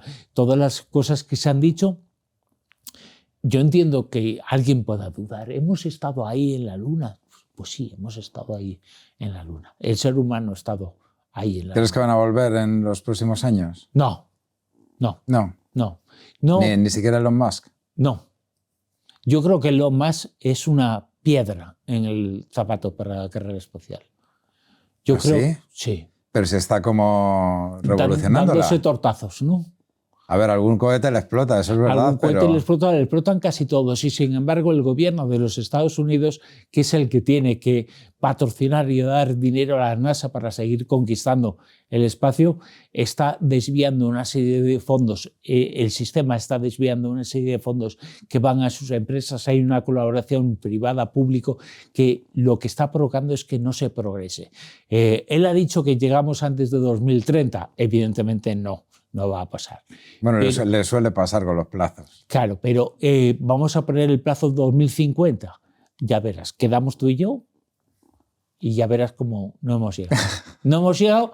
No hemos vuelto a la Luna como para llegar a Marte. Ni Calleja, ni siquiera. No, Calleja puede salir al espacio. Pero es lo que me decía en una entrevista la astronauta, o la mujer que pasó las pruebas y que ha sido elegida como futura astronauta por parte de la ESA. ¿Pisar un campo de fútbol te hace futbolista? No. ¿Ir al espacio te hace astronauta? No. Astronauta te hacen otras cosas. Te hacen una serie de ejercicios, una serie de cosas. Él ha ido al espacio, si entendemos esa frontera de los 100 kilómetros de altura como el espacio, salir al espacio exterior, sí, pero hombre, no es ni tampoco se ha vendido como tal, no se ha vendido como astronauta, se ha vendido como alguien que ha logrado salir al espacio, pero él no dice soy Pedro Duque, no lo dice, no. No lo dice. Afortunadamente creo que esa persona que con un apoyo económico muy grande ha logrado salir al espacio, afortunadamente no hace equivocarnos, nos hace seguir sabiendo quiénes son los astronautas y quiénes son los que tienen dinero para seguir al espacio, porque Bezos lo ha hecho, o a través de Amazon se puede hacer, ¿no? Y no creo que no son astronautas. Pero escucha, Bruno, este podcast se llama Escapando pa'lante. Sí. Porque traemos a personas que han partido de un origen normal, a veces humilde, a veces, digamos, sin condiciones privilegiadas, y han llegado a tener un gran éxito. Yo quiero saber un poco tu historia. Tú naciste en Galicia. Sí. Y luego te fuiste a Zaragoza. ¿Cómo fue tu infancia? Yo soy gallego, me siento gallego, aunque dicen que cada uno es en donde va el instituto, con lo cual yo tengo doble nacionalidad, gallego y aragonés. Sí, dicen que uno es de donde hace el instituto. Pues digamos que es la edad en la que te formas como persona, evidentemente, tus amigos, tu entorno, tu mundo, comienza entonces con los 12, 14, 16 años, ¿no? Y quienes somos entonces somos quienes nos hemos formado, no somos herederos de ese niño con 3 años que hacía cosas fantásticas, pero somos más herederos de ese niño con 16 años, ¿no? Sí. Y para desgracia de mi madre. No, pero mi infancia fue, casi no tengo recuerdos de esos primeros años en Galicia, porque casi nadie tiene recuerdos de esos 4 primeros años, flashes muy breves. Sí. Pero sí me siento de Zaragoza, y yo tuve una educación en la infancia todavía en un colegio religioso, en un colegio público, que fue lo mejor que... En un colegio, un instituto público, que fue lo mejor, una de las mejores cosas que me ha pasado, ese cambio y ese tránsito. Y vine, pues eso, de una familia, mi vida ha sido humilde porque soy hijo de ese año 82, en donde apareció la ley del divorcio. Entonces mi madre huyó, evidentemente, como mucha gente, huyó de un entorno familiar que le agobiaba, se separó, y la vida, eso me marcó mucho en la vida, y hizo seguramente lo que soy ahora, ¿no? Que no soy ni más ni menos, pero muchos somos herederos de esa etapa, y te aclara mucho las cosas a quien tienes que agradecerle mucho en la vida, quien ha luchado por ti, y quien no lo ha hecho, te aclara muchas cosas, para bien y para mal. O sea que... pero me siento gallego también, de nacimiento. Yo no sé que es muy difícil explicar. Yo soy... algunos dicen... Yo es que soy vasco, soy de Bilbao. Entonces, yo he nacido donde quiero. Pues yo es que nací en Galicia y he nacido... También he estudiado en Bilbao, por cierto. ¿Ah, sí? En la carrera, sí. Con lo cual, soy de todos los sitios. Claro, a partir de ahí, una vez que pasas por Bilbao, exacto, ya eres lo que quieras. Exacto. Yo nací en Galicia, me crié en Zaragoza, y voto en Madrid. Puedo decir que yo ya vine a Madrid a vivir hace 30 años. 25. Pero fíjate, ¿no te sientes madrileño? No me siento madrileño, pero no tengo ningún rechazo por Madrid. No me siento madrileño porque ¿qué es sentirse madrileño? Pues lo mismo que sentirse gallego o sentirse de Zaragoza, pero de Madrid. Bueno, pues, aquí nos estás haciendo de menos. Ser gallego. Nos estás haciendo de menos a los madrileños. Ser madrileño es fantástico, porque yo creo que Madrid es una ciudad que ha cogido por sus características. Hay mucha gente de Madrid en Madrid. Pues no, la mayor parte de gente de Madrid o mucha de la gente con la que te mueves a diario es de un sitio, es de otro y todos hacemos en Madrid. Algo tendrá Madrid cuando os quedáis aquí. El trabajo. Por ejemplo. Claro, pero algo no tendrá Madrid cuando la aspiración de tanta gente es irse de Madrid. Y no estoy hablando de una cuestión de política. Evidentemente que puede agobiar, puede estresar, puede hacerte tener una vida en una ciudad como Madrid. Te alquilas una casa en Madrid y pagas un dinero, 1.000 euros, ¿no? Digamos, de media. Y con esos 1.000 euros te alquilas una mansión una gran casa en Segovia. Ya. Pero el segovillano que está en Madrid necesita estar en Madrid también para poder vivir, poder desarrollarse. Porque sabe que Madrid es una ciudad que facilita las cosas mucho, también las impide, también lo hace. Es decir, ¿hay cosas malas en vivir en una gran ciudad? Claro que las hay, por supuesto que las hay. Pero también es lo que necesitamos hacer. Yo no estaría en Onda Cero si no estuviera en Madrid. No haría La Rosa de los Vientos si no estuviera en Madrid. ¿Cómo fue tu llegada a La Rosa de los Vientos? Mi llegada a La Rosa de los Vientos. Mi llegada a radio fue en Zaragoza. Pero todo forma parte de un... de un plan. De un plan o de una cadena. No veo como islas independientes las cosas. Yo llegué a la radio en Zaragoza con 14 años, a una radio que existía por entonces, que aglutinaba muchas cosas importantes de Zaragoza y de Aragón. Pues se llamaba Radio Heraldo de Aragón. El dueño de Radio Heraldo de Aragón era el periódico Heraldo de Aragón. El periódico sigue existiendo, la radio no. Y yo con mis 14 años me convertí en colaborador de ese programa.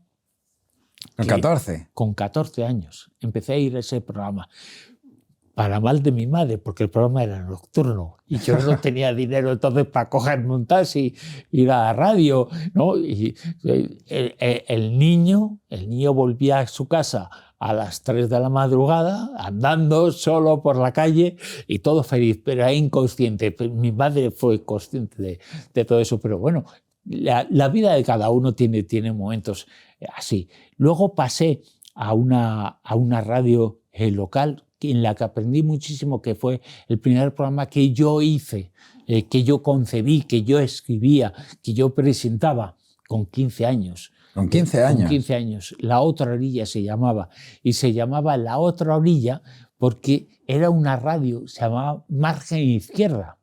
Era Radio Mai, significa margen izquierda, que era el otro lado del río Ebro, en donde vive ahora pues un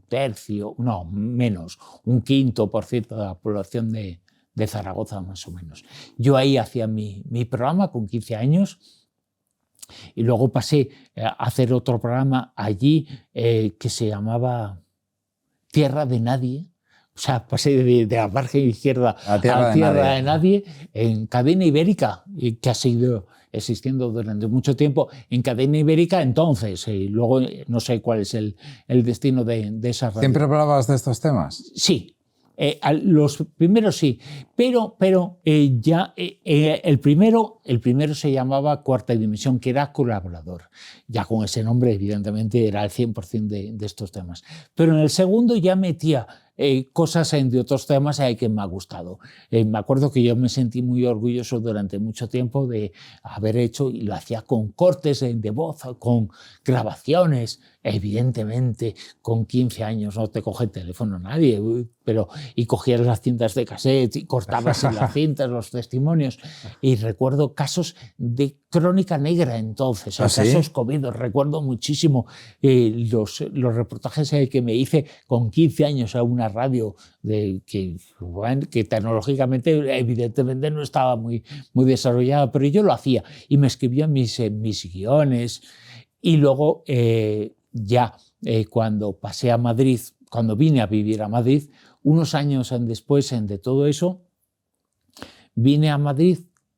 Mi primer casero uno de mis primeros caseros. En Madrid era una persona que trabajaba en una cadena de radio, alguien muy, muy conocido, y a partir de ahí empecé ya a hacer un programa que ya más en maduro, ya con otra edad, que se llamaba Mundo Misterioso, que era en Radio Voz, que era la quinta cadena de radio. Estaban las 4 de ahora y la quinta era Radio Voz, que luego no triunfó, nunca encontró hueco la quinta cadena. Y ahí empecé a hacer un programa el sábado y el domingo por la noche, como ahora. Pero ya han pasado casi 30 años y de ahí ya pasé a Onda Cero.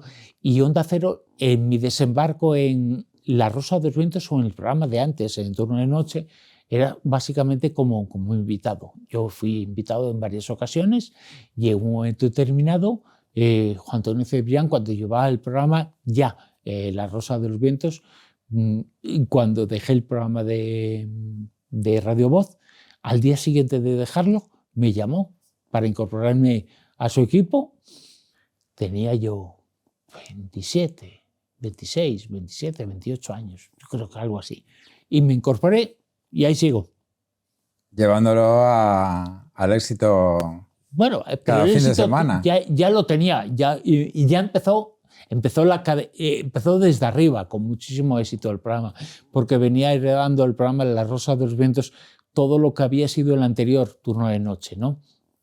Pero yo ya llegué a La Rosa de los Vientos en su segundo año, después de dejarlo. Que yo me acuerdo que cuando dejé ese programa que en Radio Voz, en el que aprendí muchísimo, porque la radio era muy artesanal. Entonces, estamos hablando de una radio muy importante. Y me acuerdo que lo hablo con los técnicos. Entonces, y no era la Edad Media, estamos hablando de hace menos de 30 años. Las cintas, entonces, funcionábamos con cintas, no con pendrives, no con grabaciones en digital, no, funcionábamos con cintas abiertas que se llamaban, con bobina, con lo que podía ser como la cinta de cassette de antaño.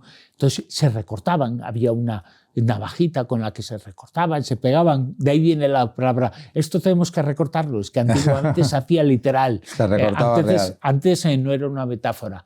Entonces ahí aprendí muchísimo y me acuerdo de una conversación con Juan Antonio ya hablando digo, se está poniendo de moda tanto las tertulias en la radio, ¿por qué no hacemos una tertulia dentro del mundo del misterio? O sea, y luego finalmente se hizo la tertulia. Y cuando dejé ese programa, lo dejé. El programa era sábados y domingos de 2 a 4 de la madrugada. Lo dejé un domingo, evidentemente, a las 4. A las 4 y 2 minutos, una cosa así. Ese programa duró un pelín más. Es la única vez que me he pasado. La primera vez que me pasé era mi último programa. Y puse la canción interpretada, que no es de él, pero es interpretada por él, la hizo famosa, de Frank Sinatra, de My Way, que era un símbolo, era un mensaje que yo me daba a mí mismo, sí, que nadie debía entender, ¿no? Porque la letra había que traducirla para saber lo que dice, pero en el fondo My Way lo dice todo, el título de la canción. Sí. Entonces, en My Way, al día siguiente me llamó Juan Antonio Cebrián y me marcó My Way, mi camino, que fue irme ahí, porque él estaba muy al tanto de todo lo que ocurrió. Entonces, dice, está dejado el programa sin ningún... yo económicamente no me daba mucho aquello, ¿no? Pero sin ningún tipo de... Yo no lo dejé porque tuviera una oferta, sino lo dejé porque había que dejarlo. Era el momento de dejarlo y me llamó Juan Antonio Cebrián para incorporarme al equipo del programa. Luego pasó lo que pasó y me pidieron llevarlo yo. Pero Juan Antonio, desde el segundo año en el que yo estaba, creo que era, me encargaba a mí los veranos y alguna sí, fecha. Me acuerdo, sí. Alguna fecha más. Pero fundamentalmente los veranos, cuando él se iba de vacaciones, el programa no cortaba, no dejaba de existir y cogía yo el programa. Y fueron unos años en los que aprendí muchísimo, pero unos años después, por desgracia, falleció y fue un paso natural. No hubo reuniones ni decisiones. ¿Quién lo va a hacer? ¿Fue muy traumático cuando falleció él? Hombre, claro que sí. evidentemente, porque su muerte no fue por una enfermedad, fue traumática, fue un infarto fulminante y yo me acuerdo perfectamente lo que... yo estaba en Zaragoza, lo que son las cosas, ¿no? Porque yo sábados he estado muy pocas veces en Zaragoza, porque el programa que te he dicho ya lo hacía el sábados Sí. y domingos, con lo cual yo no sé lo que es un sábado desde hace mucho tiempo, ¿no? Pero ese sábado sí sabía y sí recuerdo perfectamente con quién estaba y qué estaba cenando. Con quién me encontraba, que eran íntimos amigos míos, y recuerdo una llamada de alguien de la radio, de un directivo de la radio, digo, joder, y cuando veo el teléfono, que entonces ya estaban los móviles antiguos, esos analógicos, Sí. pero te salía, si lo tenías en la gente, ya te salía quién te llamaba. Digo, si estos no trabajan el sábado, era un directivo. Digo, ¿qué he dicho? No, porque no pensé que había hecho, pero entonces la persona que me llamaba, que era un directivo de la radio, me dice, ¿pero has hablado con Juan Antonio? Digo, no. Dice, ¿pero a qué hora suele llegar? Digo, ¿por qué me está preguntando eso? O sea, era como muy real todo, ¿no? Porque me está preguntando eso a mí.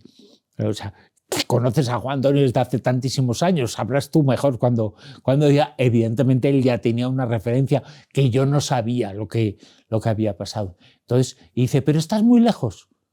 Digo, joder, estoy en Zaragoza. Y dice, vale. Él ya sabía que había fallecido. Evidentemente estaba tanteándome para saber porque había que hacer algo y reaccionar de alguna forma. Yo no sabía nada, pero me dejó muy extrañado esa llamada. Fue justo al empezar la cena de ese día. Y justo a mitad de cena vuelve a sonar el teléfono. Era que formaba parte del equipo, que nos queremos y lo quiero muchísimo, Martín Expósito. Era el productor del programa y me llama él. Digo, esto ya, cuando vi que era él, digo, esto ya no es nada normal. Y dice, ¿para qué me llamáis? Yo no formaba parte del programa, yo no tenía nada que hacer ese día. Y dice, Bruno, ¿pasa algo? Digo, ¿qué pasa? Y dice, aquí están todos los directivos. Digo, Martín, ¿qué? Él tampoco lo sabía. Yo, claro, él no lo sabía en ese momento.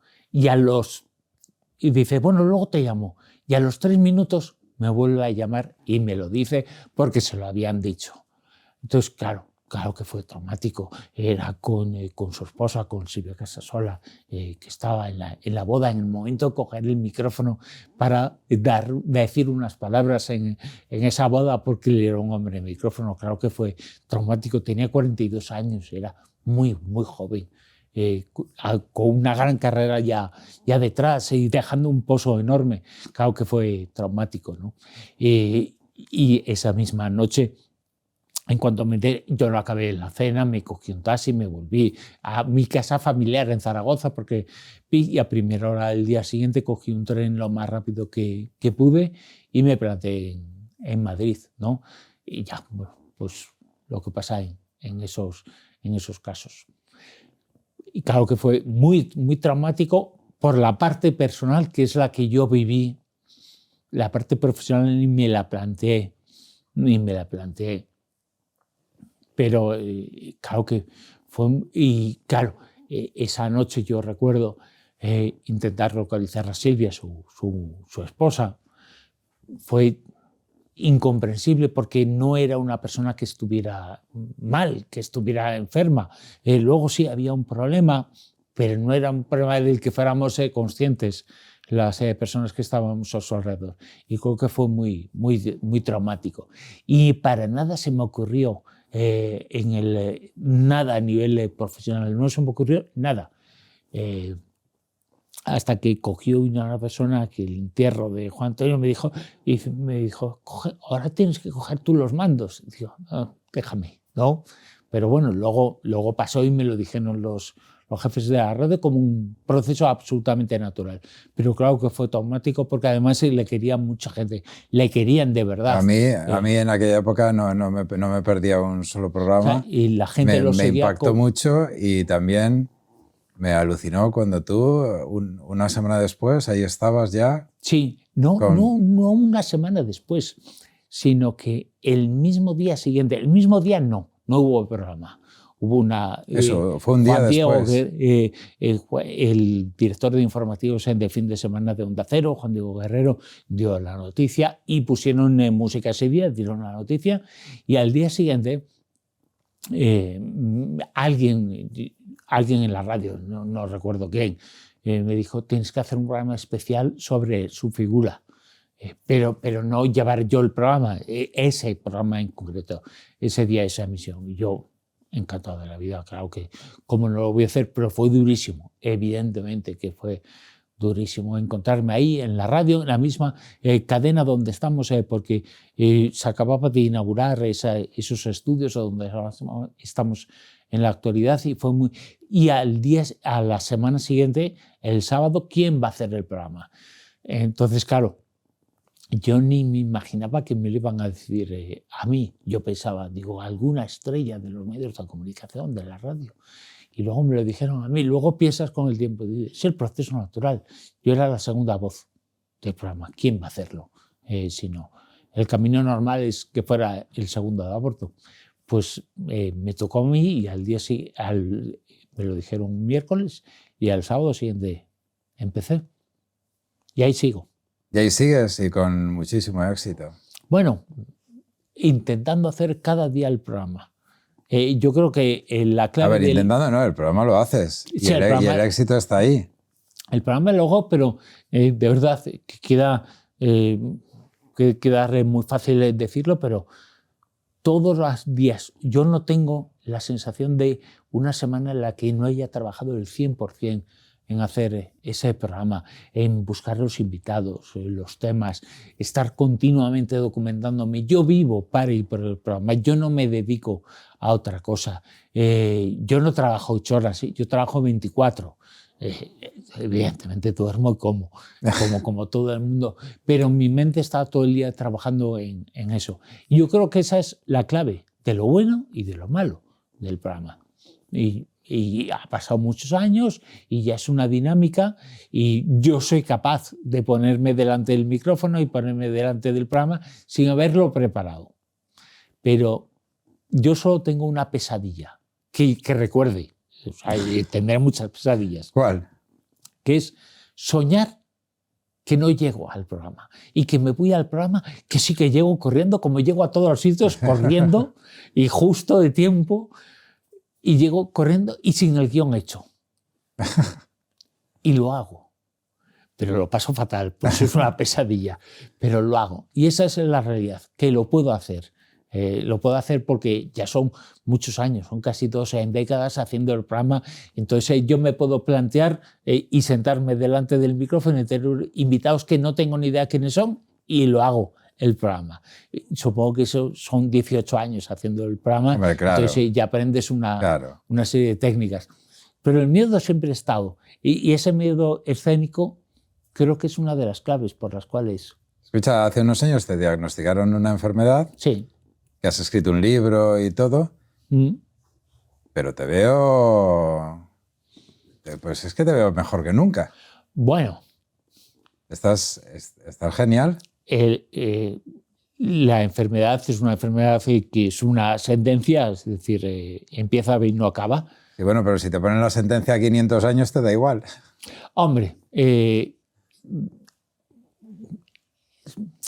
yo te veo muy bien. Y ojalá... Y tú lo sabes que está muy bien, hombre, te das cuenta. Y en muchas ocasiones, fíjate, el libro, cuando escribí el libro, la vida se torció, porque se torció un día determinado en donde alguien te dice aquello que he contado, el otro te cambia la vida de una forma u otra, pero esta vez sí fue un cambio de vida.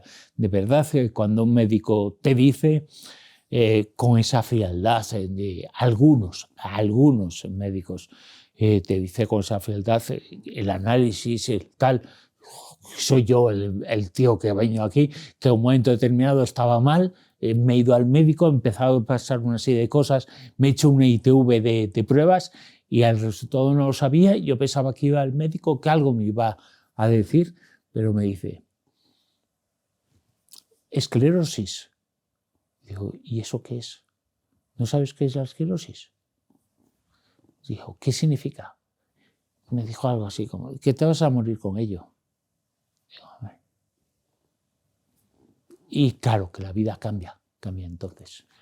Porque, bueno, pues tenía una enfermedad muy grave y que yo y tenía que seguir sobreviviendo, porque una de las cosas buenas o malas que yo tengo es que mi forma de vida es el día a día, el trabajo, el día a día. Yo no puedo dejar de trabajar hoy y mañana, no tengo absolutamente nada. Pero yo creo que todo eso me ha servido para impulsarme, para ayudarme. Ha sido una... Y estoy tan bien gracias, en parte, no es una indicación de nada, de lo que hay que hacer. Porque para curarse la esclerosis no hay camino, no hay forma. Pero para mantenerse hay que hacer ejercicio, hay que estar bien. Por supuesto, tomar la medicación, pero es que eso sí que uno no manda sobre ellos y tiene que acordarse y simplemente hacerlo. Pero tiene que tener una actividad. Yo creo que mi actividad, mi forma de ser, mi carácter,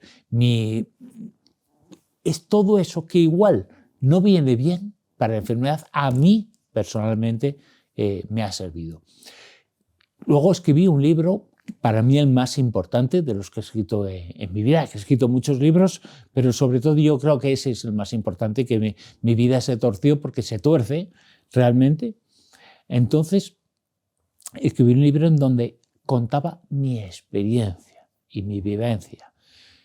Y evidentemente a raíz de eso se pone en contacto mucha gente con tu mismo mal, con tu misma enfermedad, porque afecta a mucha gente. Afecta en nuestro país a unas 40.000 personas, que son bastantes, que evidentemente no es una enfermedad muy numerosa, pero es una enfermedad que no entra dentro de las enfermedades raras porque la tiene más gente. Y dices, ostras, hay gente que está muy mal con mi enfermedad. Entonces, por un lado tendré que decir, soy un afortunado por poder explicarlo, por poder contarlo. Muchos no podrían ir al trabajo, muchos están luchando por su derecho total y absolutamente lícito para reconocer una discapacidad, pero no pueden moverse, están en silla de ruedas o están en la cama. O dice, yo soy un afortunado porque puedo hacer cosas y puedo vivir. He tenido suerte, segura, es una enfermedad que tiene muchísimas diferencias entre una afección y otras. Hay personas que empiezan muy mal, que empiezan ya con unos problemas terribles y otros que no lo tenemos. Y creo que es una responsabilidad mía desde entonces haber dado voz y abrirme a eso, pero nunca utilizar mi enfermedad como algo. Evidentemente la tengo y me crea una serie de problemas y una serie de dificultades. Claro que sí. Y es lo peor que me ha pasado en la vida, por supuesto. Pero sigo teniendo el concepto de que el destino hasta ese punto me trató muy mal, pero luego me ha tratado relativamente bien porque he podido salir adelante, porque igual no puedo correr una maratón, ni los 200 metros no puede lisos. Casi nadie. pero ni los 100 metros lisos, ni cruzar una calle corriendo. Cruzar una calle sí puedo. Pero el sentirme afortunado en eso, creo que puedo dar ejemplo de eso y puedo ayudar a otras personas. Y que alguien, cuando dice, con esta enfermedad, presenta ese programa y hace, pues digo, también puedes hacerlo tú. A veces las trabas nos las ponemos nosotros, nos las pone el destino y nos las pone lo que pensamos que la realidad. A mí mi realidad es que digo, mira, yo tengo esa enfermedad, pero si el mes que viene no trabajo, no pago toda esa biblioteca que tengo con 5.000 libros y 100.000 dossiers de prensa. Entonces tengo que seguir trabajando, entre comillas, matarme a trabajar, ¿no? Y necesitamos que sigas haciéndolo y para poderte escuchar cada fin de semana. Y gracias a eso he tomado mi otra medicina, aparte de la medicina que yo tengo que tomar, y es hacer trabajar y dejarme la vida trabajando. Hay cosas que pierdes y cosas que ganas, claro, pero bueno, eso es lo que me ha tocado. Me gustaría, nadie quisiera haber tenido nunca una enfermedad. Me gusta, tuve que bajar en mi ritmo de escritura, porque no funciona, porque no vas igual de rápido, pero sigues igual de lúcido, que eso es lo que nos vale. La mente es con lo que trabajamos, pero si un día falla la mente, pues está todo el trabajo hecho anteriormente, ¿no? Pero no fallará porque en lo mío, afortunadamente, es una enfermedad únicamente física, ¿no? Pues a mí me alegra mucho verte así de bien. Cuando me llamaste y me lo dijiste hace años, me asusté. Y ahora años después te veo así y digo, qué alegría. Claro, para mí cuando alguien me dice, te veo muy bien, y digo, joder, qué bien, porque por eso lucho. Claro que la precisión va por dentro, como en todo el mundo, evidentemente. Pero cuando alguien me dice eso, digo, joder, algo he hecho bien, ¿no? Entonces, que me quita tiempo el saber que todos los días de 9 a 10 tengo que hacer ejercicio. Pues claro, que me quita tiempo, pues vale. Pero gracias a eso, gracias a mi enfermedad, he descubierto el yoga, por ejemplo. Cosa que antes no. Y ahora te puedo dar una clase de yoga filosófica y física. Y he descubierto otra serie de cosas y he ganado mucho en empatía. Me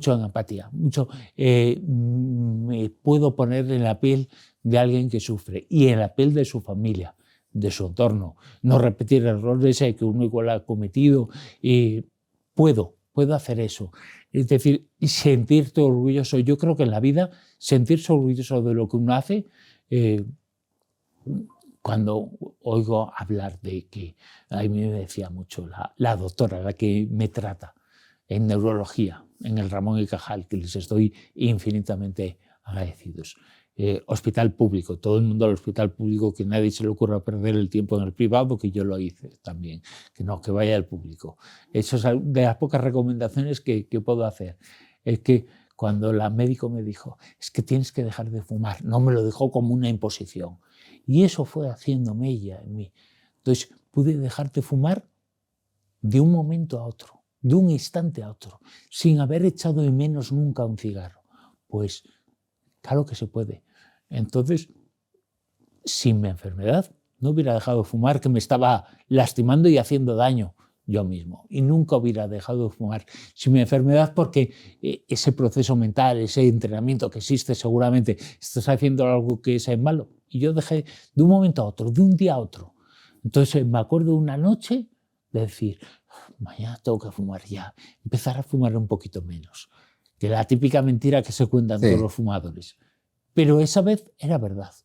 Y no fumé un poquito menos, porque mi propuesta mental era fumar un poquito menos. No fumé nunca más. Y jamás he echado de menos el cigarro. Qué fuerte. Y creo que eso ha sido bueno. Si escribiera sobre eso, es un proceso, supongo, mucho más largo. Pero supongo que es el entrenarnos mentalmente, el entrenamiento mental que tenía anteriormente a eso, es lo que hizo que ese mensaje se iba clavando en mi conciencia, hasta que un día lo tuve que poner en práctica y de verdad que fue tirado. Cuando dicen, qué difícil es dejar de fumar. No, lo difícil es fumar, que a quién se le ocurre. Ahora digo, pero qué locura estaba haciéndome daño. No es difícil dejar de fumar. Estás haciendo la vida más difícil del resto, porque es quien va a pagar también tu enfermedad, con su tiempo, con su dedicación, porque te quiere mucha gente y la gente te va a querer más cuando no fumes todavía. No es que te vaya a querer más, sino que vas a decir, menos mal, ¿no? Pues, y no hay ninguna comprobación que se pueda hacer de que, claro, que fumar es perjudicial, muy perjudicial. Y entonces, ese tipo de cosas no las hubiera logrado sin mi enfermedad, igual que muchas otras cosas, ¿no? Entonces, cuando recibo mensajes, algunos porque hoy por hoy en nuestro mundo tecnológico en el que estamos, entrar en contacto con alguien es relativamente fácil. Sí. Otra cosa es mantener un contacto, pero localizar a alguien se puede hacer, ¿no? A través de redes sociales se puede hacer. Cuando recibo un contacto con un mensaje de alguien con esclerosis, evidentemente a todos esos les hago caso, a todos les respondo. Y cuando recibo un mensaje súper largo, cuando dice lo que le he podido ayudar en el ejemplo, en el espejo que he sido para ellos, y te dicen cosas muy bonitas, y dices, joder, esto no me hubiera pasado sin esclerosis. Merece la pena todo. Porque las cosas más bonitas en la vida me las han dicho personas con esclerosis, con mi enfermedad, y que yo les he ayudado y les he hecho levantarse. Con nada, con el libro y haciendo un trabajo que para algunos sería una montaña, pero no es una montaña. La montaña nos la hacemos y nos la creemos, pero no, es la misma montaña para todos, que es la vida. Cada uno tiene su esclerosis. Y yo tengo una, pero otros tienen otra que se llama de otra forma. Pues a mí me da mucha alegría verte así, verte con esa mirada de ilusión, y ha sido un auténtico honor tenerte aquí y estoy súper agradecido. El honor es mío y me encanta, gracias a todo lo que ha sido la vida de uno. Yo te he entrevistado a ti en el programa, pero he sido yo el que te he entrevistado a ti. O sea, que mejor regalo en la vida que ser entrevistado por la persona que yo he deseado entrevistar. Pues ya está. Pues muchísimas gracias, Bruno. ¿Me das un abrazo? No, claro que sí, por supuesto. El micro. Sí. Gracias, Bruno. Gracias a ti. Gracias a ti.